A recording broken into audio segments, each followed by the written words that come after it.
My family resides in a little house across several locations. I try to go there frequently because I usually have a lot of vacation time from work.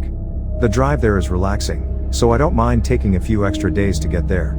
However, most of the time I try to stay at one hotel or motel along the way, and when I do, I just check in, sleep, and leave as soon as I can. This is mainly because the areas along the drive are bare and run down, often in the middle of nowhere, and I find it difficult to feel safe. Last year, I made the same annual road trip to my parents' house.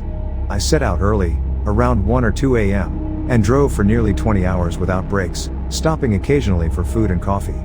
By the time it was 11 p.m., I was exhausted and finding it difficult to stay awake while driving. I was only about 8 hours away, but I couldn't go much further. I was in the middle of nowhere, so whatever the next possible place to stay it was, I planned on taking it about 20 minutes further. I turned off into a small town that essentially only had a motel and gas station, but that was all I needed. I pulled into the mostly empty parking lot and walked over to the front desk, where an elderly woman welcomed me and struck up a conversation. I then checked into a room and drove back to my car so I could park closer to the door. I was extremely tired, and not long after, I heard noises coming from the window on the other side of the bed. I was now completely awake, my heart was pounding, and I could feel myself starting to sweat.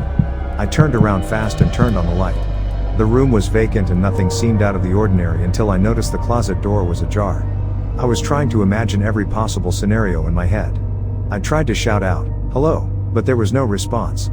Suspecting that perhaps I had just scared myself, I stood up and moved carefully in the direction of the door. As soon as I opened the closet door, when I opened the closet door and looked around, I saw a large bag trapped between the back of the closet and the door, which was falling to the ground. I was perplexed.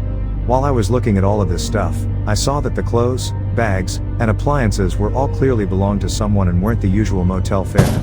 Suddenly, a window slammed. I heard a door close by my bed and then hurried footsteps. I stopped and trembled, then seized the opportunity to grab my phone off the nightstand and dash outside to my car. Almost immediately after getting in and turning the car on, I looked up and made eye contact. I was startled and hurriedly drove closer to the front office before running inside to inform the woman what had happened. She immediately called the police and locked us both inside the office until they arrived. There was a man standing just by the door to the room. He glanced at me for a moment before rushing inside and grabbing one of the large bags from the closet and sprinting out behind the building. I'll do my best to explain what we discovered after that, which was confusing and revealed over several weeks. The other bags in the closet were recognized since it was discovered that they belonged to several people who had been robbed within the previous month at several different motel locations in the neighborhood. The man probably used the room I was in as a place to store the items temporarily and entered through an unlocked window. However, one of those bags belonged to a young woman who had been reported missing only a few weeks earlier.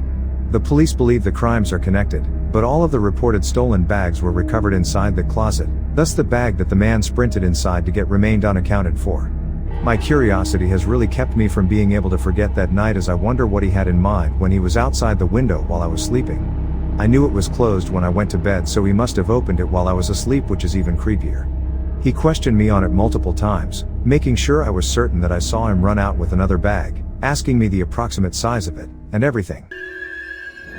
Like, share, and subscribe for more scary horror stories from Ronnie Tech.